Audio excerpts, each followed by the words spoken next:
Hi guys, this is another video to cover brake and tire wear. There's been a lot of questions as to when to change the brake pads and tires and what conditions a DIY person can use.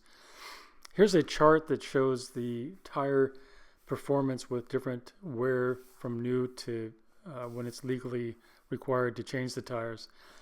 And here it shows that the real effects are on snow braking and hydroplaning as the thickness of the tread becomes thinner and thinner. Interestingly enough, the dry braking actually improves down to really low levels. And as the chart shows, below 1.6 millimeters is when you legally should be changing your tires anyway. And that's about, it's the same for the US as well.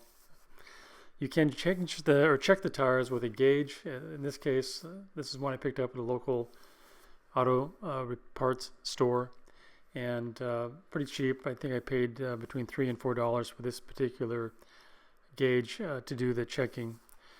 The method is fairly simple. Basically, you take it, you can push the little plunger down, and insert it into the center of the tire, in this case, to measure the tread depth. Take it back out, take a look at it, and you can see here I've got about 6 millimeters left on the tread. This is about 10,000 miles use on that tire. You can also use the poor man's method, which is a penny. If the tread is below the head of Lincoln, then you know you're down to the 1.6 millimeter tread loss on the tire. So that's another way to do it if you don't have a gauge. Pretty simple for the most part. So brake pads are another story. Brake pads look like this. They're not that expensive, $113 for the front pair, and I think around $93 for a pair back in the back of the car from various suppliers. So in the upcoming videos, this is what you're going to be keeping an eye out for. Now, obviously, the simple way to check the brake pad thickness which is as only as rated away as you use it, would be use some type of mechanical device, but it's extremely difficult to get in there and check it without removing the tire and trying to get there. So I found a simple way to do that is by just using a iPhone camera, sticking it through the holes in your wheels, and then taking a direct shot right at the brake pads from a low angle. And this is what it looks like. You can see there's a backing plate and the pad that's touching the rotor.